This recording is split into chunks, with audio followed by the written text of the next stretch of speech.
Good morning, good afternoon, good evening.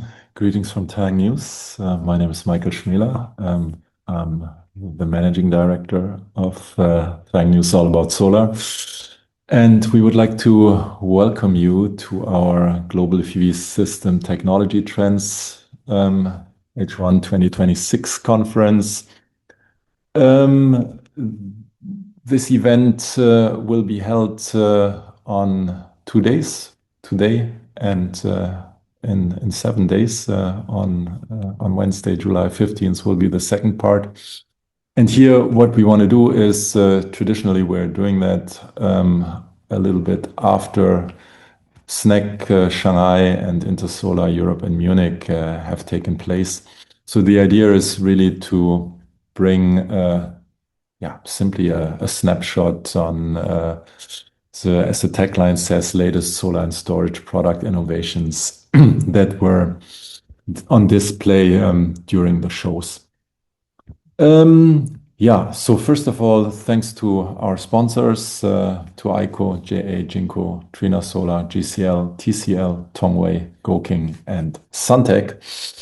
And just a few words on housekeeping. So please use the chat function. I think some already have used it for morning greetings.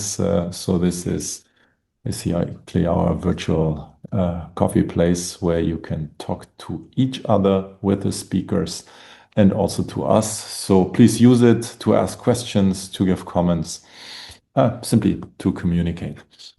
And to keep this event somewhat lively. Many of you probably have been at the show. I have been at both of them. And it was interesting to see also when you compare it to the years before. So SNEC took place a little bit earlier. And what you could see there is that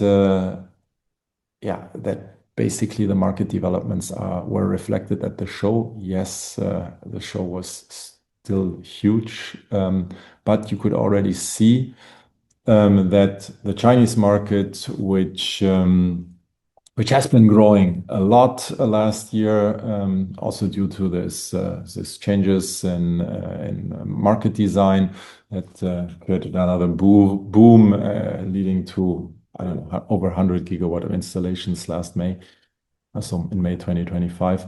But of course, this year is now much more muted as everyone aligns. The new 5-year plan is also not so ambitious. So we're seeing much smaller markets. SOPA Europe just came out with their global market outlook. They anticipate almost 100 gigawatt less growth. Infolink expects 150 gigawatt less growth in China. So you could see that during the show. There were there were fewer exhibitors and there were fewer people. Still, it was interesting to see. So wherever there was something on storage, that's where it was quite lively and densely packed. At Intersolar Europe, just taking place a little bit more than a week ago. You could also see a little bit less attendance, so it was still over 100,000. So it was just not. I think it was 107 instead of 115,000 people. You could see that all halls were still occupied. There were fewer exhibitors, not many, but a few fewer. But the big companies actually had extended their space. So that means in the end, actually, the space was the same. And it also reflects that although the European market has also been stagnating already this year. We expect that globally last year, and we expect that globally this year. You could see obviously that there was there were many, as there was a big international crowd. I think it was much more international than Snack is, where you see mostly the procurement guys.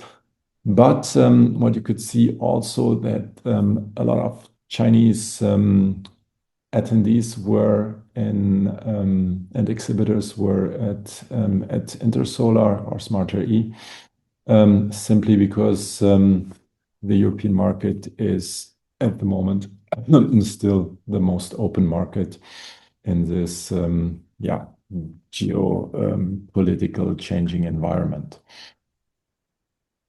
What we want to do today is we want to look at products. So we've packaged that event into around so that we have 2.5 hours today and also next week, so that it's somewhat easier to digest. And this time we have mostly module companies, although some of them also have storage and other products, because one of the trends was obviously that companies more and more try to offer total solutions along the value chain, so selling the entire system.